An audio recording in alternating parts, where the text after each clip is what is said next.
ये कहानी उस समय की है जब आसमान में देवता रहते थे, धरती पर ऋषि तपस्या करते थे और जंगलों में देवियां अपनी साधना में लीन रहती थी। ये कहानी उस युग की है जब शब्दों में शक्ति थी, मंत्रों में आग थी और सच्ची भावना किसी भी असंभव को संभव कर देती थी। आप सोचते होंगे कि होली तो बस एक मौसमी त्योहार है, फाल्गुन की गर्म हवाएं, रंगों की बौछार, ढोल की धमक और गुझिया की मिठास।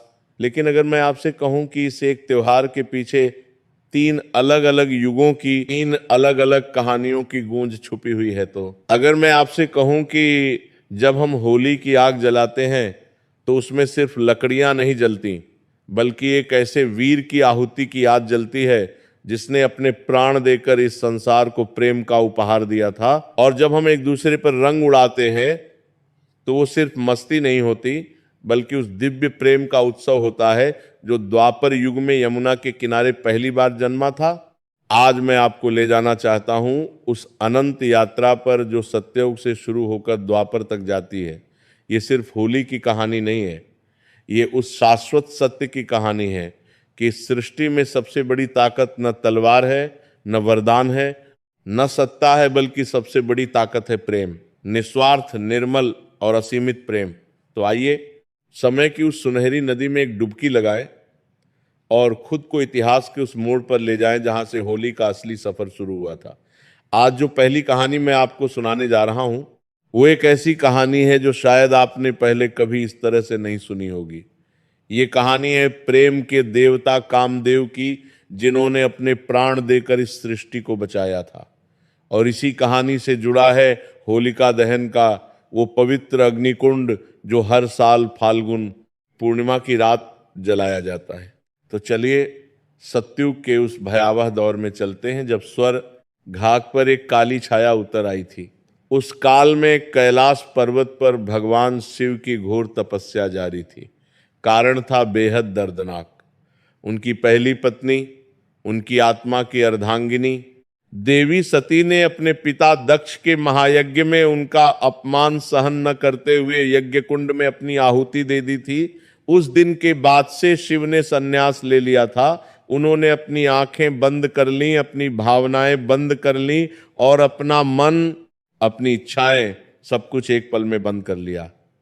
वे बैठ गए हिमालय की उस सबसे ऊंची चोटी पर जहां बर्फ के सिवाय कुछ नहीं था, सर्दी के सिवाय कुछ नहीं था और एकांत के सिवाय कुछ नहीं था। उनकी तपस्या ऐसी थी जो ब्रह्मांड की नींव हिला दे।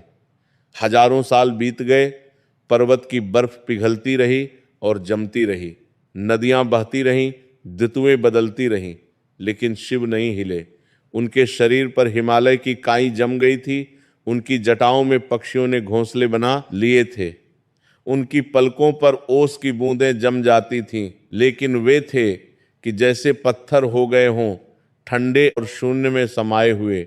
और इधर स्वर्गलोक में एक भयंकर संकट उठ खड़ा हुआ था, तारकासुर। ये नाम सुनते ही तीनों लोकों में कांपन छूट जाती थी। ये वही दानव था जिसने ब्रह्मा जी से एक बेहद चालाक वरदान मांगा था कि उसे केवल शिव का पुत्र ही मार सके। और वो जानता था कि शिव तो तपस्या में डूबे हैं, उनकी पत्नी सती जा चुकी हैं, तो शिव का पुत्र कहां से जन्मेगा। इस तरकीब से उसने खुद को व्यावहारिक रूप से अमर बना लिया था। इस वरदान को पाते ही तारकासुर का अहंकार ज्वालामुखी की तरह फट पड़ा। उसने देवताओं को स्वर्ग से खदेड़ दिया, इंद्र का सिंहासन छीन लिया, देवराज इंद्र के ऐरावत हाथी को बांध लिया, अग्निदेव को अपना रसोइया बना लिया, वरुण देव को अपना पानी भरने वाला बना दिया, सूर्य देव को मजबूर किया कि वे उसके दरबार में जाकर नमस्कार न करें। पूरे स्वर्ग में हाहाकार मच गया। देवता इधर उधर भागने लगे। इंद्र अपना सिंहासन खोकर जंगलों में भटक रहे थे। बृहस्पति, अग्नि, वायु सब चिंता में डूब गए। इन सब ने मिलकर ब्रह्मा जी के पास दौड़ लगाई और गिड़गिड़ाते हुए बोले कि भगवान, अब इस संकट से कौन बचाएगा हमें। ब्रह्मा जी ने शांत आवाज में कहा, देवताओं, इस समस्या का हल है, लेकिन वो रास्ता बेहद कठिन है।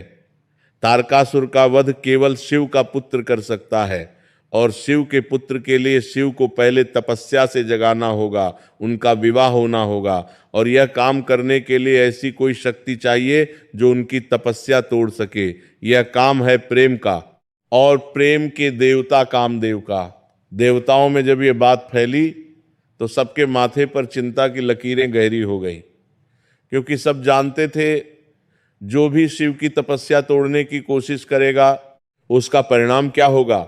शिव के क्रोध का तीसरा नेत्र पूरी सृष्टि को भस्म कर सकता था, लेकिन तारकासुर के आतंक को रोकने का और कोई रास्ता नहीं था।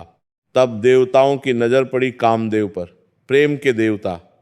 सृष्टि में जितने भी जोड़े मिलते हैं, माँ और बच्चे का प्रेम, पति और पत्नी का प्रेम, दोस्तों का स्नेह, इन सबके पीछे इन्हीं की शक्ति है।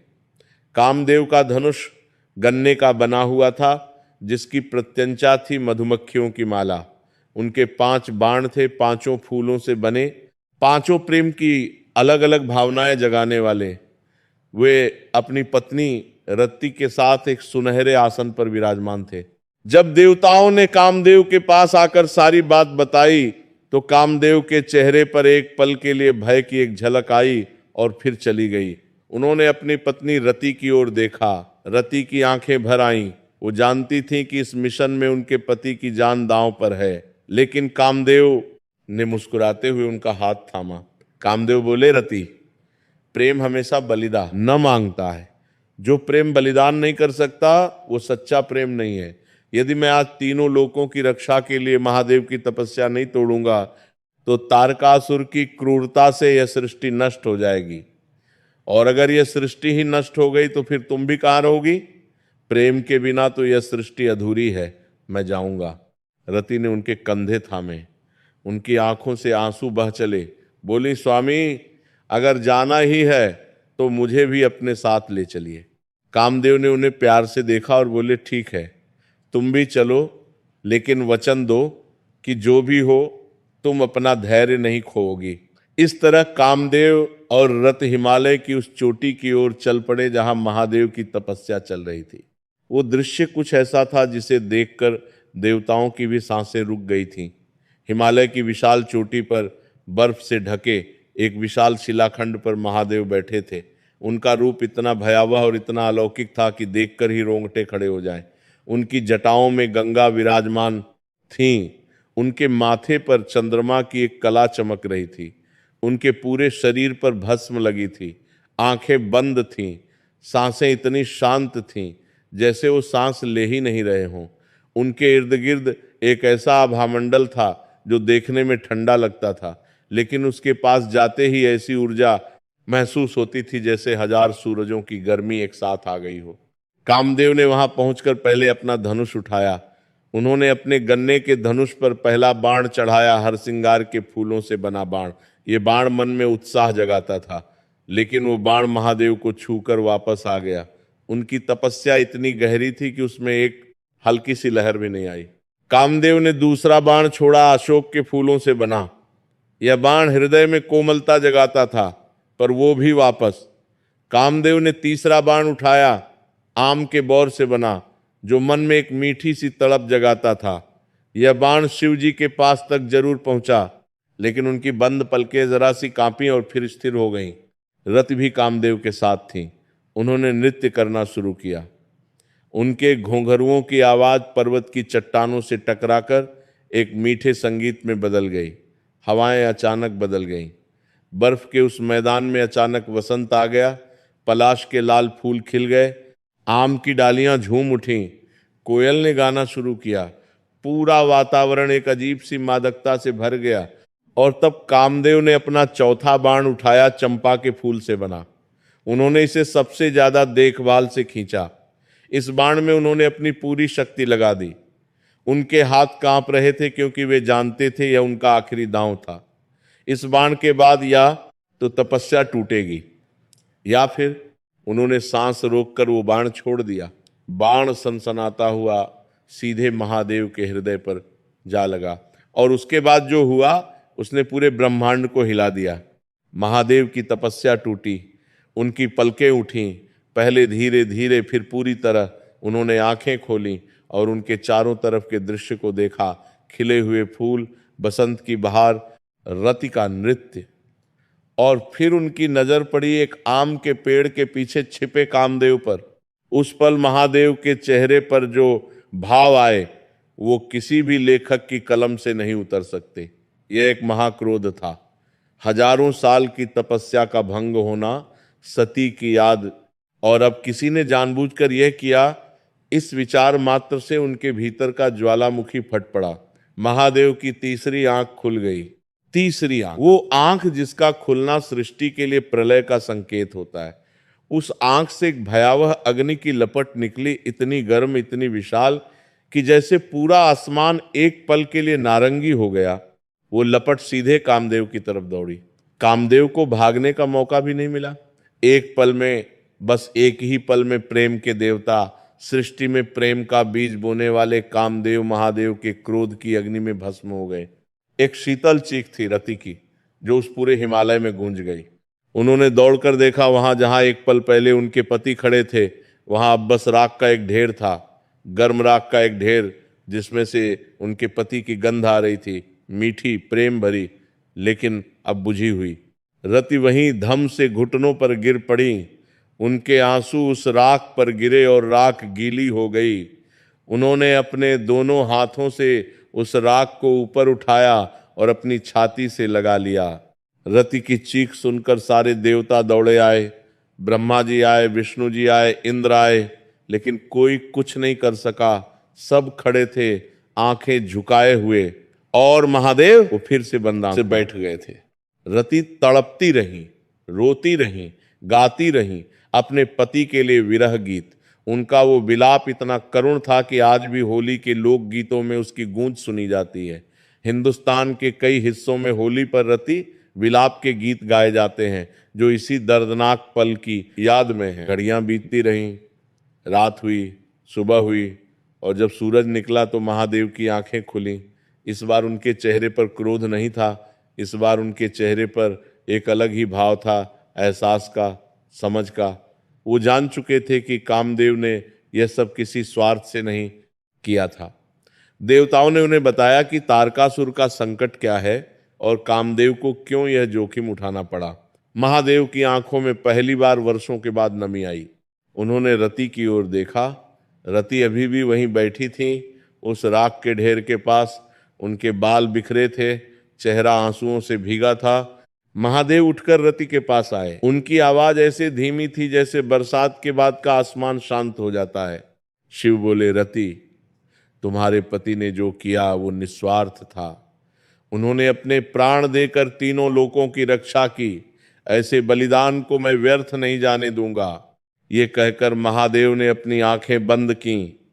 उनके हाथ उस राख पर रखे। एक पल के लिए पूरा हिमालय स्थिर हो गया। हवाएं रुक गईं, पक्षी चुप हो गए, और फिर एक चमक। उस राख से एक रूप उभरने लगा, पहले धुंधला फिर स्पष्ट, और देखते ही देखते वहां कामदेव फिर प्रकट हो गए, लेकिन इस बार अलग रूप में। इस बार उनका कोई शरीर नहीं था। वे थे लेकिन दिखते नहीं थे। वे हर प्राणी के हृदय में थे, हर नजर में थे, हर आहट में थे। महादेव ने कहा, कामदेव, तुम्हारे शरीर को मैंने भस्म किया, लेकिन तुम्हारे प्रेम को कोई नष्ट नहीं कर सकता। आज से तुम अनंग हो, बिना अंग के। शरीर नहीं होगा तुम्हारा, लेकिन तुम हर जगह होगे। तुम्हारा प्रेम इस सृष्टि के हर कण में बसेगा। और जब द्वापर युग में श्री विष्णु कृष्ण रूप में जन्म लेंगे, तब उनके पुत्र प्रद्युम्न के रूप में तुम रति से पुनः मिलोगे। रति की आंखों से आंसू थे, लेकिन अब वो आंसू दर्द के नहीं, एहसान के थे। और उस दिन, उस फाल्गुन पूर्णिमा की रात को स्वर्ग में एक उत्सव हुआ। देवताओं ने फूल बरसाए। कामदेव के बलिदान को याद करते हुए उन्होंने रंगों की वर्षा की।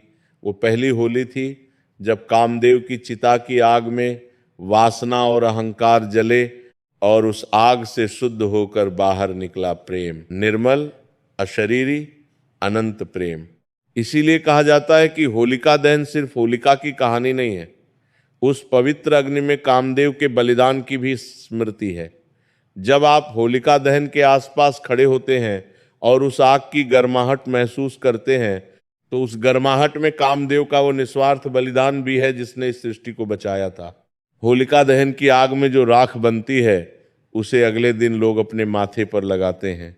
क्या अब आप समझिए उसका अर्थ?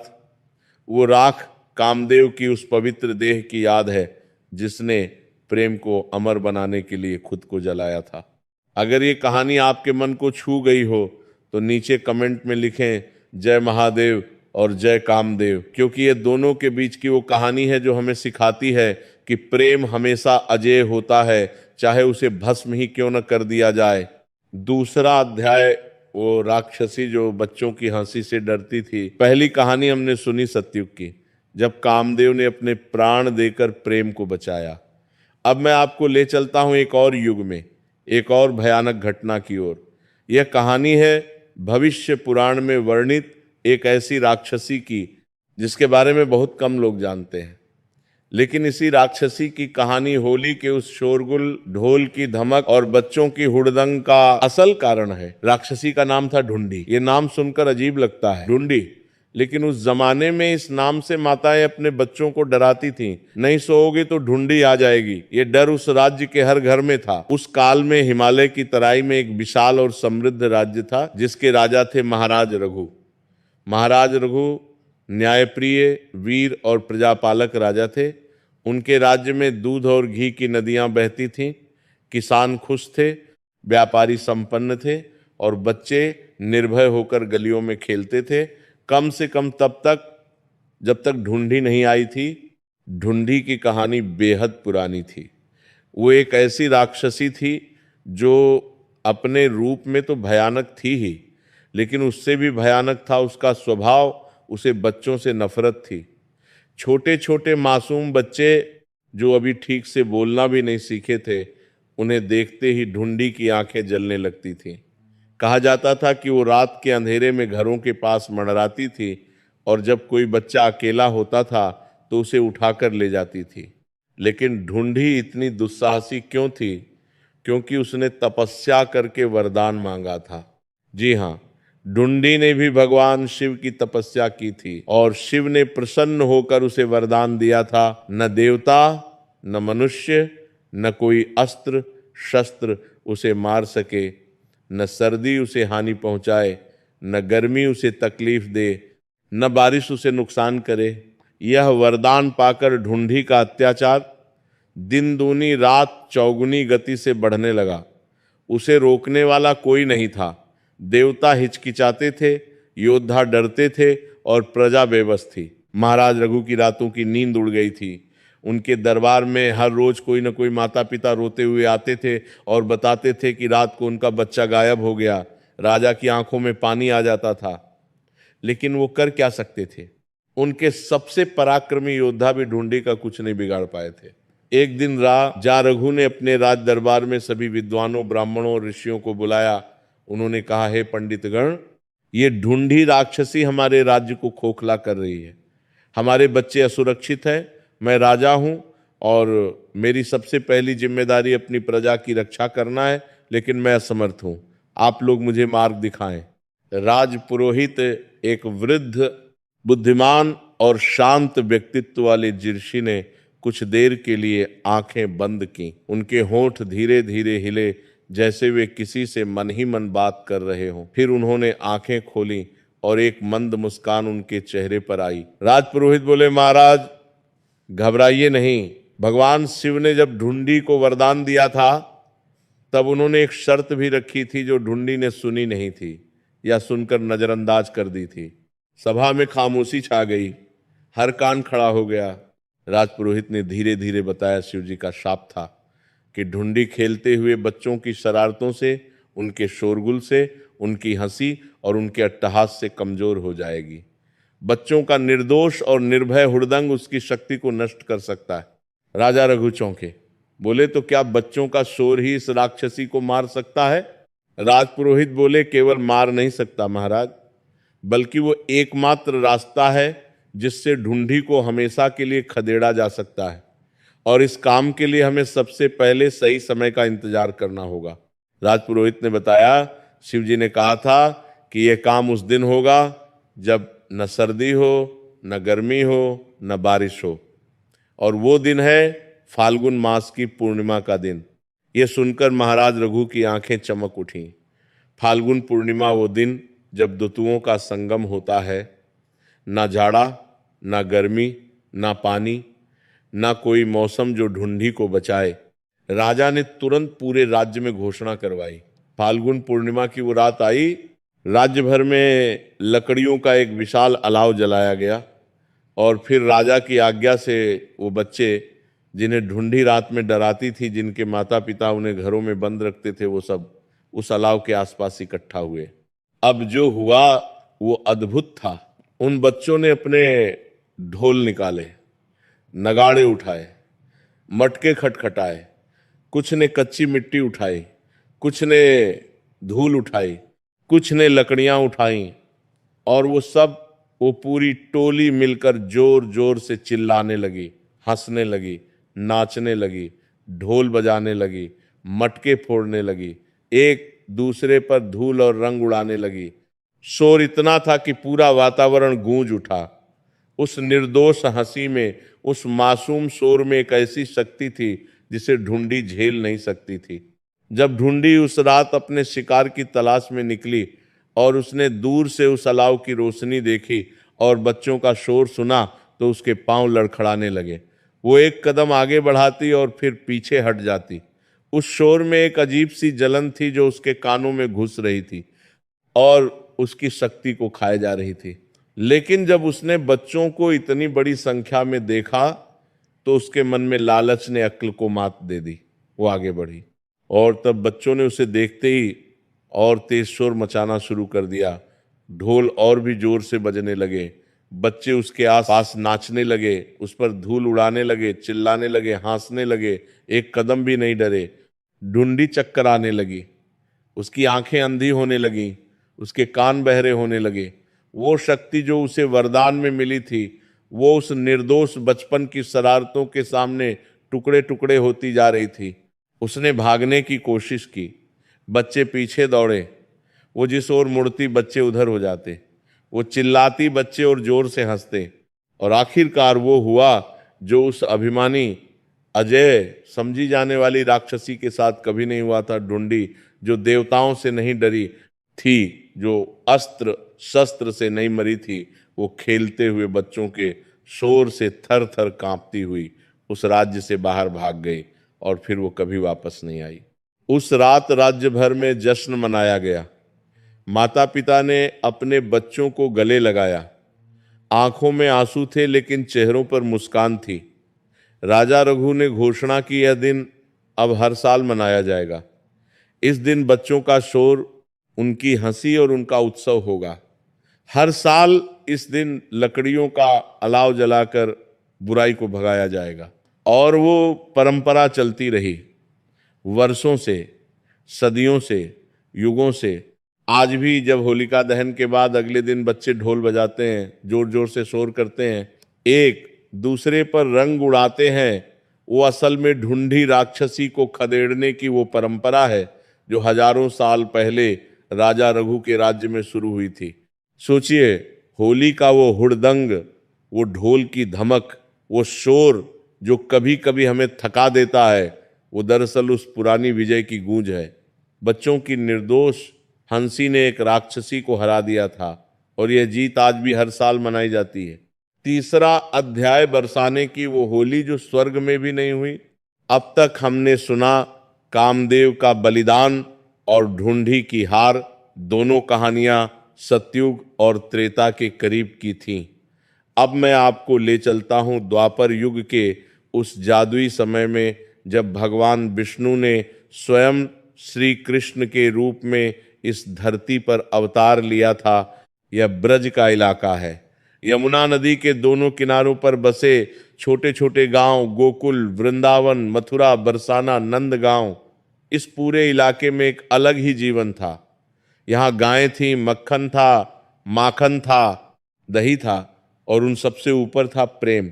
उस समय की बात है जब गोकुल में एक विशेष उत्सव की तैयारी हो रही थी। फाल्गुन का महीना था। पलाश के पेड़ों पर लाल लाल फूल खिले हुए थे। हवा में एक मीठी खुशबू थी और पूरे ब्रज में एक उत्सुकता थी, क्योंकि इस साल की होली कुछ खास होने वाली थी। बरसाना वृषभानु जी की पुत्री राधा रानी का गांव, इस गांव की गलियां और घर ही अलग थे। जहां राधा रानी थीं वहां एक अलग ही आभा थी। उनके कदमों की आहट से फूल खिल जाते थे, उनकी हंसी से यमुना की लहरें नाचने लगती थीं। और नंद गांव यहाँ रहते थे नंद बाबा का लाल, यशोदा मैया का कन्हैया, वो नटखट माखन चोर बांसुरी बाज, जिसकी एक झलक के लिए गोपियां अपनी नींद गंवा देती थीं। उस दिन की बात है, भोर का समय था। यमुना पर सूरज की पहली किरण पड़ रही थी और पानी सोने की तरह चमक रहा था। राधा रानी अपनी प्रिय सखी ललिता के साथ यमुना किनारे बैठी थी। दोनों की बातें चल रही थी आने वाली होली की तैयारियों के बारे में।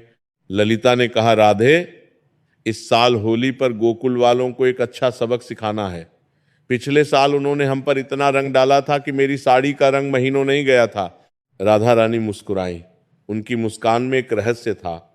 बोली, ललिता, इस साल हम भी तैयार रहेंगे, लेकिन मेरे मन में एक अलग विचार आया है। ललिता की आंखें चमक उठी। क्या विचार राधे? राधा रानी बोली, इस साल होली पर हम सिर्फ रंग नहीं खेलेंगे, इस साल हम उन्हें अपनी शर्त पर बुलाएंगे। जो शर्त मैं तय करूंगी उसे मानकर ही कोई बरसाने में होली खेल सकता है। ललिता मुस्कुराई, और जो नहीं मानेगा। राधा रानी की आंखों में एक चमक आई, जो नहीं मानेगा उसे गांव की सीमा से ही वापस जाना होगा। दोनों खिलखिलाकर हंसी। उधर नंदगांव में श्री कृष्ण सुबह सुबह यमुना किनारे अपनी गायें चरा रहे थे। उनके हाथ में उनकी प्यारी बांसुरी थी, जिसे वो कभी अपने से अलग नहीं करते थे। उनके इर्द गिर्द उनके पक्के दोस्त थे, श्रीदामा, सुबल, मनसुखा, अर्जुन और दूसरे ग्वाल बाल। उन सब की बातें होली के बारे में हो रही थी। मनसुखा बोला, कन्हैया, इस साल बरसाने जाएंगे होली खेलने? कृष्ण ने आंखें नचाई और बोले, बरसाने जाएंगे तो जरूर, लेकिन इस साल कुछ अलग करना है। श्री रामा बोला, अलग मतलब? कृष्ण ने एक पल सोचा, फिर बोले, इस साल बरसाने में जाने से पहले उन्हें खबर करेंगे, शर्त तय करेंगे, और फिर इस तरह होली खेलेंगे कि लोग सदियों तक याद रखें। सब दोस्तों ने एक दूसरे को देखा और हंसने लगे। जब कन्हैया कहते थे कि कुछ अलग करना है, तो वो हमेशा कुछ ऐसा निकलता था जो पहले कभी हुआ नहीं था। होली से 2 दिन पहले की बात, एक दिन जब सूरज आसमान के बीचों बीच था, एक संदेशवाहक बरसाने की ओर से आया। उसने राधा रानी के पिता वृषभानु जी को एक सुनहरे पत्ते पर लिखा संदेश दिया। राधा रानी ने वो पत्ता पढ़ा। उस पर लिखा था, हे राधिके, इस फाल्गुन पूर्णिमा के अगले दिन जब सूरज पूरब में हो, तब नंदगांव के कान्हा अपने संगी साथियों के साथ बरसाने आना चाहते हैं होली खेलने। लेकिन कान्हा ने एक शर्त रखी है, वो रंग लाएंगे, लेकिन रंग डालने का अधिकार केवल उसे मिलेगा जो बरसाने की गोपियों से रंग जीत सके। राधा रानी की आंखें ऊपर उठीं, एक मुस्कान आई उनके होठों पर। उन्होंने तुरंत जवाबी पत्र भिजवाया। जवाब था, नंदगांव के कान्हा को बरसाने की राधा का संदेश है, आइए जरूर, लेकिन हमारी भी एक शर्त है, जो ग्वाला बरसाने की किसी गोपी को रंग लगाने की कोशिश करे और वो पकड़ा जाए, उसे बरसाने के चौपाल पर घुंघरू पहनकर नृत्य करना होगा, और जो ग्वाल बाल बरसाने की लाठी से बचकर रंग लगाने में सफल हो जाए, उसे बरसाने वाली उस दिन के लिए अपना राजा मान लेंगी। ये पत्र पढ़कर नंदगांव में हड़कंप मच गया। श्रीदामा ने कृष्ण से कहा, कान्हा, ये तो बहुत मुश्किल लग रहा है। बरसाने की गोपियां लाठी लेकर आएंगी और हम रंग डालने की कोशिश करेंगे, रंग डालने से पहले ही पिट जाएंगे। कृष्ण हंसते हुए बोले, श्रीदामा, डरते हो तभी तो तुम कभी बड़ी जीत नहीं पाए। याद रखो, जब कोई शर्त मुश्किल लगे तभी जीत सबसे मीठी होती है। और इस तरह तय हुई बरसाने की वो ऐतिहासिक होली। होलिका दहन की रात बीती। पूरे बरसाने में उत्सव था। होलिका दहन की पवित्र अग्नि के आसपास बरसाने के सभी गोपियां इकट्ठा हुए। उस आग की रोशनी में राधा रानी का चेहरा कुछ अलग ही चमक रहा था। उनकी आंखों में एक तेज था, उत्साह का, प्रेम का और थोड़ी सी शरारत का। राधा रानी ने उस आग के सामने हाथ जोड़े और मन ही मन कहा, हे प्रभु, कल की होली ऐसी हो जो युगों तक याद रहे। यह सिर्फ रंगों का त्योहार न हो, यह प्रेम का उत्सव हो। अगली सुबह, फाल्गुन पूर्णिमा के बाद की वो सुनहरी सुबह, बरसाने में उस दिन का दृश्य देखने लायक था। गोपियां सुबह से ही तैयारी में जुट गई थीं। उन्होंने अपनी अपनी लाठियां निकाली, लेकिन ये कोई युद्ध की लाठियां नहीं थीं। ये फूलों से सजाई गई, रंगीन कपड़ों से लपेटी गई, प्रेम से तैयार की गई लाठियां थीं। हाँ, मारती जरूर थीं, लेकिन प्यार से। गोपियों ने अपने सिर पर नए नए वस्त्र धारण किए, चुनरियां उड़ रही थीं, माथे पर गुलाल लगाया। कुछ ने केसर और चंदन का गुलाल बनाया था, कुछ के हाथों में पिचकारियां थीं बांस की बनी, रंगीन पानी से भरी। और उधर नंदगांव से सूरज अभी पूरब में था जब ढोल की धमक सुनाई दी। बरसाने की सीमा पर एक विशाल धूल का बादल उठा। वो थी नंदगांव के ग्वालों की टोली। आगे आगे थे श्री कृष्ण। उनके मुकुट पर मोरपंख लहरा रहा था। उनकी पीत वस्त्र की चमक दूर से दिख रही थी। उनके हाथ में था एक विशाल बांस की पिचकारी जो कई अलग अलग रंगों से भरी थी। उनके पीछे पीछे थे श्रीदामा, सुबल, मनसुखा और सैकड़ों ग्वाल बाल। सबके हाथों में रंग थे, सबके चेहरे पर उत्साह था। लेकिन जैसे ही वो बरसाने की सीमा में दाखिल हुए, सामने से एक आवाज आई, रुको। गोपियों की एक टोली सामने खड़ी थी। आगे थी राधा रानी की सखी विशाखा, जिसके हाथ में फूलों से सजी लाठी थी और चेहरे पर एक दृढ़ मुस्कान। विशाखा बोली, नंदगांव के ग्वालों को बरसाने में स्वागत है, लेकिन याद रहे जो गोपी के गाल पर रंग लगाने की कोशिश करे और पकड़ा जाए, उसे हमारी लाठी का प्रसाद मिलेगा। ग्वाले एक दूसरे का मुंह ताकने लगे। तब एक जानी पहचानी आवाज आई, बहुत डरा रही हो। विशाखा, देखते हैं। सबने पीछे देखा। श्री कृष्ण मुस्कुराते हुए आगे आए। उन्होंने अपनी पिचकारी उठाई और सीधे विशाखा के माथे पर केसर का पीला रंग छोड़ दिया। छपाक, विशाखा के पूरे माथे पर पीला रंग फैल गया। एक पल की खामोशी, और फिर वो दृश्य शुरू हुआ जो इतिहास में दर्ज हो गया। विशाखा ने अपनी लाठी उठाई, श्री कृष्ण भागे। पीछे पीछे विशाखा और साथ में 5 और गोपियां। इधर से ग्वाल बाल रंग छोड़ रहे थे, उधर से गोपियां लाठी लेकर पीछे दौड़ रही थी। पूरा बरसाना एक रंगीन रण क्षेत्र बन गया, जहां देखो रंग ही रंग, लाल, पीला, हरा, नारंगी, गुलाबी। हवा में गुलाल के बादल उड़ रहे थे, पिचकारियों से रंगीन पानी छूट रहा था, लाठियां चल रही थी, लेकिन प्यार से, हंसते हुए। श्री दामा को गोपियों ने पकड़ लिया। उन्होंने ऐलान किया, घोंघरू पहनकर नाचो। श्री दामा ने जो नृत्य किया उसे देखकर पूरा बरसाना हंसते हंसते लौटपोट हो गया। कृष्ण हर तरफ से बच रहे थे। वो तेज थे, चालाक थे, लेकिन वो एक गोपी को नहीं बचा सके। जैसे ही उन्होंने उस गोपी के गाल पर रंग लगाने की कोशिश की, पीछे से राधा रानी आ गई और उनकी लाठी श्री कृष्ण की पीठ पर पड़ी। थप। श्री कृष्ण ने ओ कहकर पीछे मुड़कर देखा। सामने थी राधा रानी। उनके चेहरे पर लाल और पीला रंग था जो उन्हें और भी सुंदर बना रहा था। उनकी आंखें चमक रही थीं और होठों पर एक विजयी मुस्कान थी। कृष्ण बोले, राधे, ये तो मार दिया। राधा रानी बोली, तो शर्त यही थी ना, पकड़े गए तो लाठी खाओगे, अब घुंघरू पहनकर नाचो। कृष्ण ने एक पल मुस्कुराया, फिर बोले, ठीक है राधे, एक शर्त। राधा रानी ने भौहें उठाई। क्या शर्त? कृष्ण बोले, नाचूंगा, लेकिन तुम भी मेरे साथ नाचोगी। राधा रानी की आंखों में एक झिझक आई, फिर वो बोली, ठीक है। और फिर वो हुआ जो शायद स्वर्ग में भी नहीं हुआ था। पूरे बरसाने के बीचों बीच श्री कृष्ण और राधा रानी नाचे। कृष्ण के पैरों में घुंघरू थे, हाथ में था रंग, राधा के हाथ में था गुलाल। वो दोनों नाचते रहे, एक दूसरे पर रंग उड़ाते रहे। ग्वाले और गोपियां चारों तरफ से उन्हें घेर कर ताली बजाते रहे। ढोल की धमक इतनी तेज थी कि यमुना भी उसकी लय पर लहराने लगी। रंग इतने उड़ रहे थे कि आसमान में एक पल के लिए इंद्रधनुष जैसी छटा छा गई और उस एक पल में हर भेद मिट गया। गोकुल और बरसाने का भेद नहीं था, सांवले और गोरे का भेद नहीं था, राजा और रंग का भेद नहीं था, बस था तो रंग। उस पल को देखने के लिए जैसे सारी सृष्टि रुक गई थी। कहते हैं कि उस दिन जब राधा और कृष्ण नाच रहे थे और उन पर रंग उड़ रहे थे तो स्वर्ग से देवताओं ने झुककर देखा। ब्रह्मा जी ने अपनी आंखें मिचमिचाई, इंद्र का सिंहासन छोड़ उन्होंने वो दृश्य देखने के लिए झुक गए।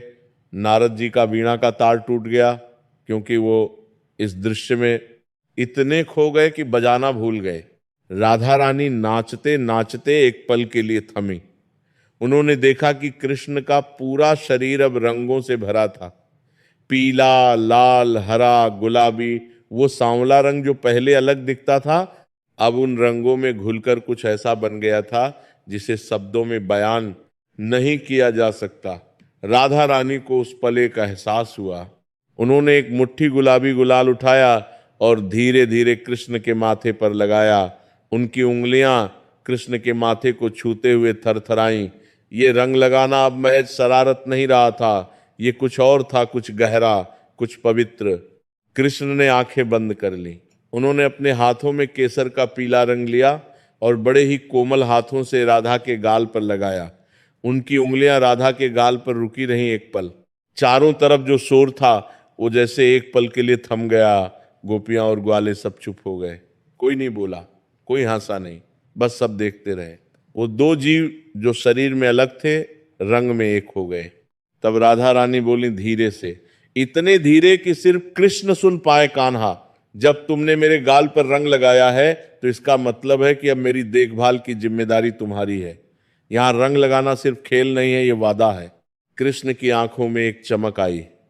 उन्होंने मुस्कुराकर कहा, राधे, मैंने तुम्हें सिर्फ गाल पर रंग नहीं लगाया, मैंने तुम्हारे प्रेम को अपने हृदय में उतार लिया है। यह रंग कभी नहीं छूटेगा। और इस बात के साथ ही वो पल हमेशा के लिए इतिहास में दर्ज हो गया। उस बरसाने की होली के बाद एक परंपरा चल पड़ी। ये परंपरा सिर्फ रंग खेलने की नहीं थी, ये हर रंग के पीछे एक अर्थ की परंपरा थी। हर रंग एक भाव को बोलता था, हर रंग एक कहानी कहता था। और ये जानना बेहद जरूरी है, क्योंकि जब आप होली पर रंग उड़ाते हैं तो आप सिर्फ रंग नहीं उड़ा रहे होते, आप एक संदेश दे रहे होते हैं। सुनिए उन रंगों की कहानी। लाल रंग प्रेम और साहस का प्रतीक। उस दिन जो पहला रंग कृष्ण ने इस्तेमाल किया था वो था टेसू और पलाश के फूलों से बना लाल रंग। गहरा, दमकता, आग जैसा लाल। लाल रंग का अर्थ है प्रेम। लेकिन वो प्रेम जो सिर्फ कोमल नहीं है बल्कि साहसी भी है। जैसे कामदेव का प्रेम था, उन्होंने अपने प्राण देकर प्रेम को बचाया था। जैसे प्रहलाद का विश्वास था, जो हर परीक्षा में जला नहीं बल्कि और निखरता गया। जब आप किसी के गाल पर लाल रंग लगाते हैं तो आप उसे कह रहे होते हैं, मेरा प्रेम तुम्हारे लिए उतना ही गहरा है जितना यह लाल रंग, और मैं इस प्रेम के लिए हर परीक्षा देने को तैयार हूं। पीला रंग ज्ञान और आशीर्वाद का प्रतीक। पीला रंग सूरज का रंग, सरसों के फूलों का रंग, हल्दी का रंग। राधा रानी ने कृष्ण के माथे पर केसर का पीला रंग लगाया था। केसर जो दुनिया की सबसे कीमती चीज है, जिसे उगाने के लिए सबसे ज्यादा मेहनत चाहिए। पीला रंग कहता है तुम मेरे लिए कीमती हो, तुम्हारे जीवन में ज्ञान और प्रकाश बना रहे। जैसे सूरज हर रोज उगता है वैसे ही तुम्हारे जीवन में हर रोज नई रोशनी आए। बड़े बुजुर्गों के माथे पर पीला टीका लगाने की परंपरा इसीलिए है। जब आप किसी बुजुर्ग के पैर छूकर उनके माथे पर पीला गुलाल लगाते हैं तो आप उन्हें कह रहे होते हैं, आपका ज्ञान और आशीर्वाद हमारे लिए उतना ही अमूल्य है जितना ये केसर। हरा रंग जीवन और नई शुरुआत का प्रतीक। हरे रंग की अपनी कहानी है। बसंत ऋतु में जब हरे हरे पत्ते आते हैं तो ये संकेत होता है कि जो सूखा था वो फिर जीवित हुआ, जो मुरझाया था वो फिर खिला। होली की आग जलती है, राख बनती है, और उसके बाद जो पहली बारिश होती है उसमें वही राख धरती में मिलकर उसे उपजाऊ बनाती है। जहां आग थी वहां फिर से हरियाली आती है। यही है हरे रंग का संदेश। बुराई के अंत के बाद जीवन फिर लहलाता है। जो रिश्ते टूट गए थे वो जुड़ते हैं, जो दिल रूठ गए थे वो मनते हैं। होली का हरा रंग एक नई शुरुआत का वादा है। जब आप किसी रूठे हुए दोस्त के गाल पर हरा गुलाल मलते हैं तो आप असल में कह रहे होते हैं, यार अब नई शुरुआत करते हैं, जो हुआ वो भूल जाते हैं। नीला रंग अनंत आकाश और परम सत्य का प्रतीक। नीला रंग यमुना का रंग, आकाश का रंग, और सबसे बड़ी बात श्री कृष्ण के शरीर का रंग। जब राधा रानी कृष्ण के सांवले रंग को देखती थीं तो उन्हें उसमें यमुना की गहराई दिखती थी। जैसे यमुना की गहराई का अंत नहीं है, वैसे ही प्रेम की गहराई का भी अंत नहीं है। नीला रंग याद दिलाता है, जिस तरह आकाश सबको बराबर ढकता है, सूरज को भी, बादल को भी, गरीब को भी, अमीर को भी, उसी तरह ईश्वर का प्रेम भी सबके लिए बराबर है। होली पर नीला रंग लगाना कहना है, तू मेरे लिए आकाश जितना विशाल और यमुना जितना गहरा है। गुलाबी रंग कोमलता और मित्रता का प्रतीक, और आखिरी रंग गुलाबी, गुलाब की पंखुड़ियों का रंग। गुलाबी रंग न बहुत गहरा है न बहुत हल्का, ये बीच का रंग है। ये उस रिश्ते का रंग है जो प्रेम और मित्रता के बीच होता है। वो जो आपके लिए प्रिय है, वो जो परिवार नहीं है लेकिन परिवार से कम भी नहीं है। जब आप किसी पड़ोसी पर, किसी परिचित पर, किसी अजनबी पर गुलाबी गुलाल उड़ाते हैं तो आप कह रहे होते हैं कि तुम मेरे संसार का हिस्सा हो, तुम्हारी खुशी में मेरी भी खुशी है। राधा रानी ने कृष्ण पर जो गुलाबी रंग उड़ाया था वो इसीलिए था क्योंकि उनका रिश्ता प्रेम से भी ऊपर था। वो था परम मित्रता का, आत्मा की आत्मा से मिलन का। वो परंपरा जो बरसाने से ब्रज तक फैली, उस दिन बरसाने में जो हुआ उसकी खबर पल भर में पूरे ब्रज में फैल गई। लोग दूर दूर से देखने आए थे, जिन्होंने देखा वो भाव विभोर हो गए। उस रात नंदगांव में जब कृष्ण वापस आए तो उनका पूरा शरीर रंगों से पुता था। यशोदा मैया ने जैसे ही उन्हें देखा वो जोर से हंसी और बोली, कन्हैया तू तो खुद भी रंग गया और लाट या भी खाई। कृष्ण ने मुस्कुराते हुए कहा, मैया जीत भी गया। यशोदा ने भौहें उठाई। कैसे? कृष्ण बोले, जब राधा ने मुझ पर लाठी मारी तभी मैं समझ गया कि वो मुझे चाहती है, क्योंकि जिसकी हम परवाह न करें उसे हम लाठी नहीं मारते, उसे नजरअंदाज करते हैं। यशोदा मैया एक पल रुकी, फिर जोर जोर से हंसने लगी और उन्होंने अपने इस समझदार, नटखट और प्रेमी बेटे को अपने सीने से लगा लिया। उस रात पूरे ब्रज में एक ही चर्चा थी, बरसाने की होली। और जो लोग उस दिन वहां नहीं थे वो पछता रहे थे। अगले साल जब फाल्गुन आया तो सिर्फ बरसाना और नंदगांव ही नहीं, पूरा ब्रज उठ खड़ा हुआ। वृंदावन की गोपियां आई, मथुरा के लोग आए, आसपास के गांवों से परिवार आए, सबने रंग उड़ाए, ढोल बजाए, नाचे गाए। धीरे धीरे यह त्योहार ब्रज से निकलकर पूरे हिंदुस्तान में फैल गया। हर जगह इसका रंग थोड़ा अलग था, थोड़ी अलग परंपरा थी, लेकिन भाव एक ही था। बुराई के अंत का उत्सव, प्रेम का जश्न, नई शुरुआत की खुशी। वो लाठियां जो प्यार से चलती हैं, उस दिन बरसाने में जो हुआ था कृष्ण पर लाठी चलाने की वो परंपरा, वो आज भी जीवित है। बरसाना और नंदगांव में आज भी हर साल फाल्गुन में लट्ठमार होली होती है। लट्ठमार होली दुनिया की शायद एकमात्र ऐसी होली जिसमें महिलाएं लाठियां लेकर खड़ी होती हैं और पुरुष ढाल लेकर खड़े होते हैं। पुरुष रंग डालने की कोशिश करते हैं, महिलाएं उन्हें लाठी से रोकती हैं। लेकिन ये देखने वाला जानता है कि इस सब में जितना हंसी ठहाका है, जितना प्रेम है, उतनी लाठी नहीं है। यह दृश्य हर साल उस बरसाने की, उस पहली होली की याद दिलाता है जब राधा रानी ने पहली बार श्री कृष्ण को लाठी मारी थी। जो लोग बरसाने की लट्ठमार होली देखने आते हैं वो कहते हैं कि उस पल उन्हें महसूस होता है जैसे वो समय में पीछे चले गए हों, जैसे उस धूल और रंग के बीच कहीं राधा और कृष्ण भी हों, उनकी हंसी इस माहौल में घुली हो, और शायद वो सच में होते हैं, क्योंकि जहां सच्चा प्रेम होता है वहां उसकी ऊर्जा कभी नष्ट नहीं होती। फूलों की होली, वृंदावन का वो जादू अब आपको एक और दृश्य दिखाना चाहता हूं। एक ऐसा दृश्य जो आपने शायद सुना हो लेकिन जिसकी गहराई तक शायद नहीं गए हो। वृंदावन में एक और होली होती थी, फूलों की होली। ये वो होली थी जो श्री कृष्ण ने राधा रानी के लिए खास तौर पर शुरू की थी। वो होली जिसमें रंग की जगह फूलों की पंखुड़ियां थीं। उस होली की शुरुआत भी एक रात से हुई थी। होली से एक दिन पहले की रात वृंदावन में पूर्णिमा की चांदनी छिटकी हुई थी। कदम के पेड़ों की छांव में यमुना बह रही थी। राधा रानी अपनी सखियों के साथ यमुना तट पर बैठी थी। उनके आसपास दीपक जल रहे थे। तभी राधा रानी ने एक बात कही जो उनकी सखियां कभी नहीं भूली। राधा रानी बोली, ललिता, कल होली है, हम रंग खेलेंगे, ढोल बजाएंगे, सब खुश होंगे। लेकिन क्या तुमने कभी सोचा कि जो फूल हर रोज हम भगवान के चरणों में चढ़ाते हैं वो फूल क्या सोचते होंगे? वो तो कभी उत्सव में शामिल नहीं होते। ललिता ने सोचकर कहा, सच कहती हो राधे, फूल तो बस चढ़ाए जाते हैं और मुरझा जाते हैं। राधा रानी बोली, कल होली पर एक काम करते हैं, जंगल से सबसे सुंदर फूल चुनते हैं, गुलाब, चमेली, हरसिंगार, पारिजात, कमल, और कल उन्हीं फूलों की पंखुड़ियां एक दूसरे पर उड़ाते हैं ताकि वो फूल भी उत्सव का हिस्सा बने। ये विचार इतना सुंदर था कि सब सखियां एक साथ बोल उठी, राधे, ये तो अद्भुत है। अगले दिन जब कृष्ण वृंदावन आए और उन्होंने देखा कि राधा और उनकी सखियां फूलों की पंखुड़ियां उड़ा रही हैं तो वो कुछ देर के लिए रुक गए। उन्होंने एक कदम पीछे हटकर यह दृश्य देख, और फूलों की बारिश में राधा, चमेली और गुलाब की पंखुड़ियां हर तरफ बिखरी हुई, हवा उन पंखुड़ियों को उड़ा रही थी। सब गोपियां एक दूसरे पर फूल उड़ा रही थी, हंस रही थी।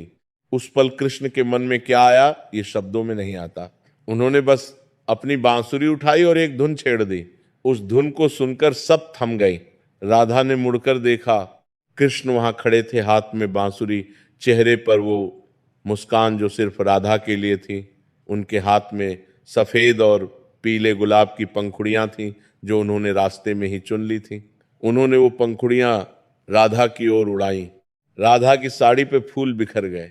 राधा ने कमल की पंखुड़ियां उठाई और कृष्ण पर उड़ाई, और बस वृंदावन की फूल वाली होली शुरू हो गई। उस दिन वृंदावन में रंग नहीं था, गुलाल नहीं था, पानी नहीं था, बस था फूल। हर तरफ फूल, हवा में फूल, जमीन पर फूल, राधा के बालों में फूल, कृष्ण के मुकुट में फूल, और ये परंपरा भी चली आई। वृंदावन में आज भी बांके बिहारी मंदिर में फूलों की होली होती है। पुजारी उस दिन मंदिर में गुलाब और गेंदे की पंखुड़ियां उड़ाते हैं। हजारों भक्त उस फूलों की बारिश में भीगते हैं और ये महसूस करने की कोशिश करते हैं कि शायद उस दिन राधा और कृष्ण ने भी ऐसे ही फूल उड़ाए होंगे। वो क्षण जो राधा ने कभी नहीं भूला। उस दिन शाम को जब सब थक गए, जब ग्वाले वापस जाने लगे और गोपियां अपने अपने घरों की राह पकड़ने लगी, एक क्षण ऐसा आया जो राधा रानी के लिए उस पूरी होली से भी ज्यादा खास था। भीड़ छंट गई थी। यमुना के किनारे सिर्फ दो लोग बचे थे, राधा और कृष्ण। दोनों चुप थे। यमुना बह रही थी, सूरज ढलने वाला था, आसमान में नारंगी और लाल रंग घुल रहे थे जैसे आसमान ने भी होली खेली हो। कृष्ण ने यमुना के किनारे से एक पत्थर उठाया और उसे नी में उछाल दिया। पत्थर ने उछलते हुए 3 लहरें बनाई और फिर डूब गया। राधा ने पूछा, क्या सोच रहे हो? कृष्ण ने जवाब नहीं दिया, बस एक और पत्थर उठाया। राधा ने फिर पूछा, सच में क्या सोच रहे हो? इस बार कृष्ण ने मुड़कर राधा को देखा। उनकी आंखों में गहराई थी जैसे उस पानी में जो पत्थर डूब गया था। कृष्ण बोले, राधे, आज की होली बीत जाएगी, कल सूरज उगेगा, जिंदगी फिर शुरू होगी, हम सब अपने अपने रास्ते जाएंगे। लेकिन ये जो रंग हमने आज एक दूसरे पर लगाए हैं ये कभी नहीं छूटेंगे। रंग छूट जाएंगे पर रंगने का ये एहसास नहीं छूटेगा। राधा एक पल चुप रही, फिर उन्होंने एक मुट्ठी रेत उठाई और धीरे धीरे यमुना में बहा दी। बोली, तुम सही कह रहे हो कान्हा, रंग तो पानी से धुल जाते हैं, लेकिन जो होती है वो भावना, वो कैसे धुलेगी? आज तुमने मेरे गाल पर जो रंग लगाया उसे मैं चाहे 1000 बार धोऊं, वो एहसास यहां रहेगा। उन्होंने अपने दिल पर हाथ रखा। उस शाम यमुना किनारे जो बातें हुई वो शायद शब्दों में नहीं थी, वो थी नजरों में, मुस्कानों में, चुप्पी में। और वो क्षण, वो दोनों के बीच का वो खास क्षण होली की असल आत्मा है, वो जो कहा नहीं जा सकता, बस महसूस किया जाता है। अब मैं आपको एक और पहलू दिखाना चाहता हूं जो शायद हम अक्सर नजरअंदाज कर देते हैं। उस दिन बरसाने की होली में जब सब लोग एक दूसरे पर रंग उड़ा रहे थे, कुछ और भी हो रहा था। वृषभानु जी के महल का माली था एक गरीब बूढ़ा व्यक्ति, नाम था कान्हा दास। वो हर साल होली पर दूर से देखता था। वो इस उत्सव में शामिल नहीं होता था क्योंकि उसे लगता था ये बड़े लोगों का उत्सव है, मैं कौन होता हूं इसमें रंग डालने वाला। उस दिन जब होली की धूम मची तो ग्वालों की टोली में एक छोटे से लड़के ने उस बूढ़े माली को देखा। उस लड़के ने बिना सा छोचे बिना ये देखे कि वो कौन है, कहां से है, किसका है, उसके माथे पर लाल रंग का एक हाथ फेर दिया। बूढ़े माली की आंखें भर आईं। उसने अपने हाथ की ओर देखा, फिर उस लड़के की ओर देखा। लड़का पहले ही भाग चुका था किसी और पे रंग डालने। कान्हा दास वहीं खड़ा रहा, उसके माथे पर लाल रंग था। उसने उसे पोंछा नहीं, उसे लगा जैसे किसी ने उसे बराबरी की नजर से देखा। आज वो भी इस उत्सव का हिस्सा था। उस रात उसने पहली बार जाना कि होली का असल अर्थ क्या है। ये घटना छोटी थी, लेकिन इसी घटना जैसी हजारों छोटी छोटी घटनाएं होती हैं हर होली पर।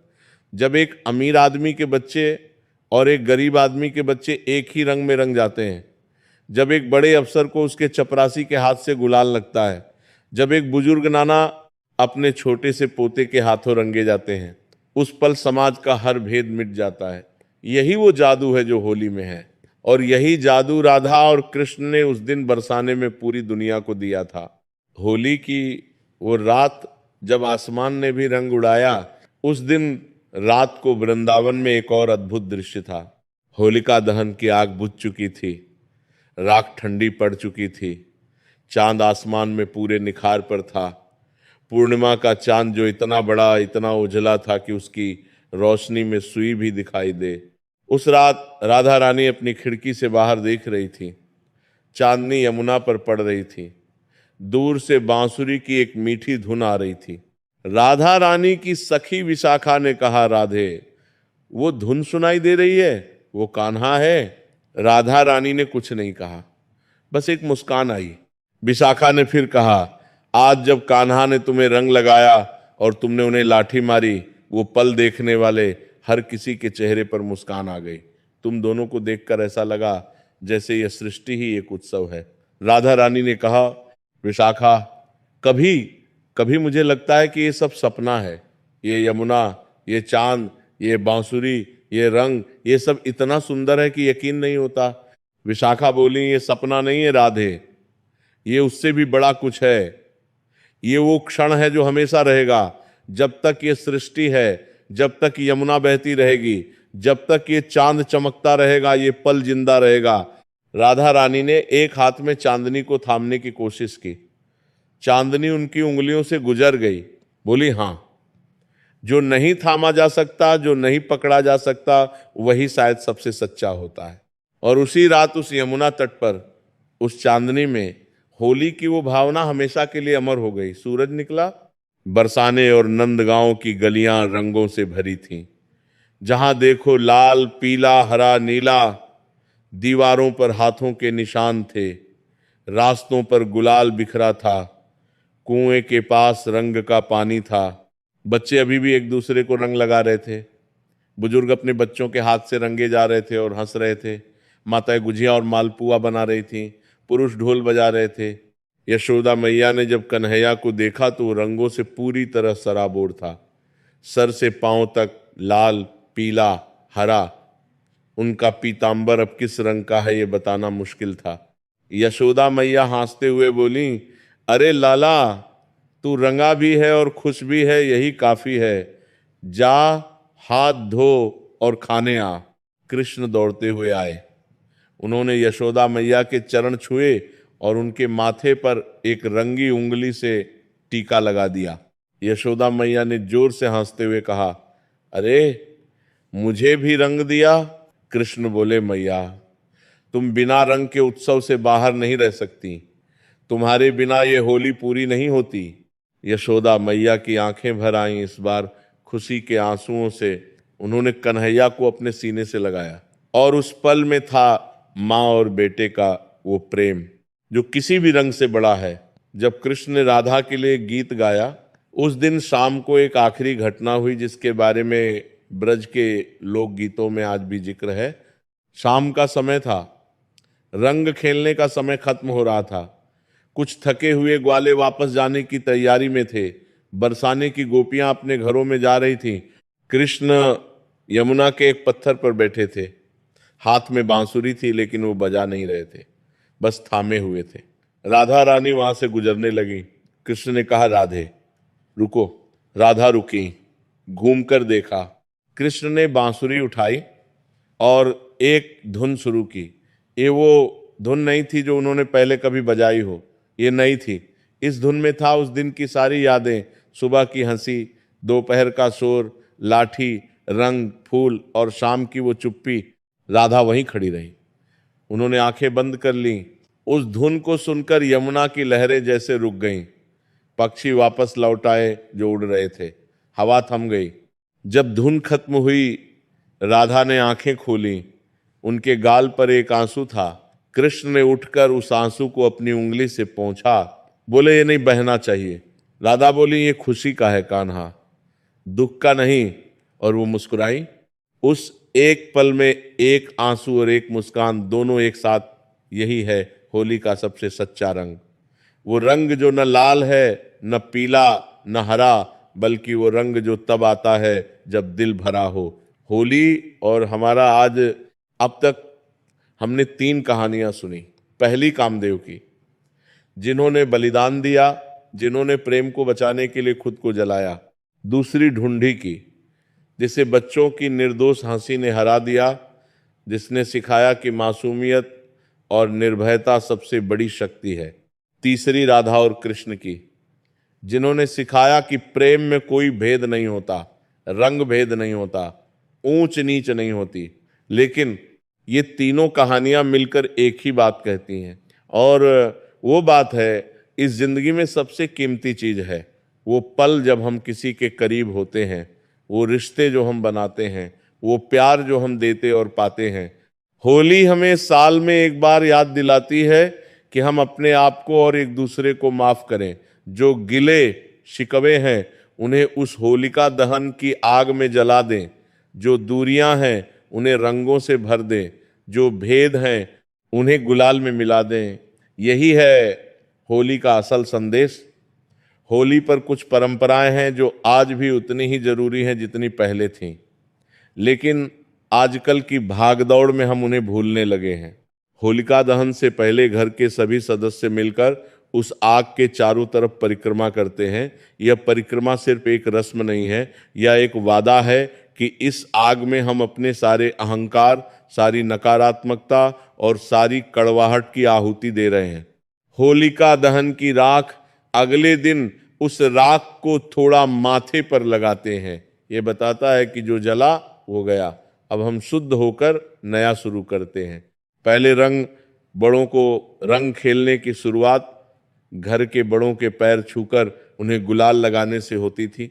यह परंपरा आज भी निभानी चाहिए क्योंकि इसमें संदेश है। ये उत्सव मैं आपके साथ शुरू करता हूँ। टेसू और पलाश के रंग, आज बाजार में तरह तरह के रासायनिक रंग आते हैं जो त्वचा को नुकसान पहुंचाते हैं, लेकिन असल होली तो फूलों के रंगों से खेली जाती थी। पलाश, गेंदा, हल्दी, चंदन, इन्हें वापस लाना होगा, क्योंकि जब आप किसी पर पलाश का लाल रंग उड़ाते हैं तो आप उन पर एक फूल उड़ा रहे होते हैं। उस होली को याद करो जो दिल में है। आप सबकी जिंदगी में एक होली ऐसी जरूर होगी जो आपको आज भी याद है। शायद वो होली जब आपके नाना जी ने आपको गोद में लेकर रंग लगाया था। शायद वो होली जब एक पुराना दोस्त अचानक मिल गया था और रंग लगाते लगाते पुरानी बातें याद आ गई थीं। शायद वो होली जब आप किसी रूठे हुए रिश्तेदार के घर गए थे और रंग लगाते लगाते दिल की सारी दीवारें गिर गई थीं। वो पल, वो खास पल वही है। असली होली रंग तो धुल जाते हैं, कपड़े बदल जाते हैं, शाम होते होते गुलाल छूट जाता है, लेकिन वो पल जब दो दिल मिले थे वो नहीं जाता। कामदेव ने इसी के लिए अपने प्राण दिए थे ताकि ये सृष्टि प्रेम से जिंदा रहे। ढूंढी इसी के डर से भागी थी उन बच्चों की निर्दोष खुशी से। राधा कृष्ण ने इसीलिए रंग खेला था ताकि बता सकें कि जब दो आत्माएं मिलती हैं तो न कोई रंग का भेद होता है, न कोई दूरी होती है। होली से एक दिन पहले एक छोटी सी रस्म होती है जो बहुत कम लोग जानते हैं। कुछ घरों में, खासकर ब्रज के गांवों में, होलिका दहन की सुबह घर की स्त्रियां एक छोटी सी पूजा करती हैं। वो उस अग्नि के लिए जो रात को जलाई जाएगी। उस पूजा में एक थाल होता है जिसमें होते हैं एक दीपक, थोड़ी हल्दी, अक्षत, एक फूल और पानी। और जब वो पूजा करती हैं तो एक मंत्र बोलती हैं जिसका अर्थ होता है, हे अग्निदेव, आज रात जब आप जलें तो हमारे घरों से, हमारे मनों से और हमारे जीवन से वो सब जला दो जो हमें एक दूसरे से दूर करता है। वो अहंकार जला दो, वो ईर्ष्या जला दो, वो भय जला दो, और जो बचे वो हो बस प्रेम। यह मंत्र, यह प्रार्थना, यही है होली का असल अर्थ। जब आप इस बार होलिका दहन की आग के सामने खड़े हों, एक पल के लिए आंखें बंद करें, उस आग की गर्माहट महसूस करें और मन ही मन कहें, जो मुझे छोटा बनाता है, जो मुझे दूसरों से दूर करता है, जो मेरे अंदर की कड़वाहट है, वो सब इस आग में जाए। और जब अगले दिन किसी के माथे पर गुलाल लगाएं तो एक पल के लिए रुकें, उस इंसान की आंखों में देखें और मन ही मन कहें, तू मेरी जिंदगी का रंग है। बस इतना काफी है। इसी में है कामदेव का बलिदान, इसी में है ढूंढी पर विजय, इसी में है राधा कृष्ण का वो अमर प्रेम, इसी में है होली। आप सभी को और आपके पूरे परिवार को रंगों के इस पावन महोत्सव की बहुत बहुत शुभकामनाएं। ये होली आपके जीवन में वो सारे रंग भरे जो अब तक कम थे, जो रिश्ते टूटे हों वो जुड़े, जो दिल रूठे हों वो मने, और जो खुशियां छूट गई हों वो वापस आए। बुरा न मानो, होली है। जय श्री राधे, जय श्री कृष्ण, जय महादेव,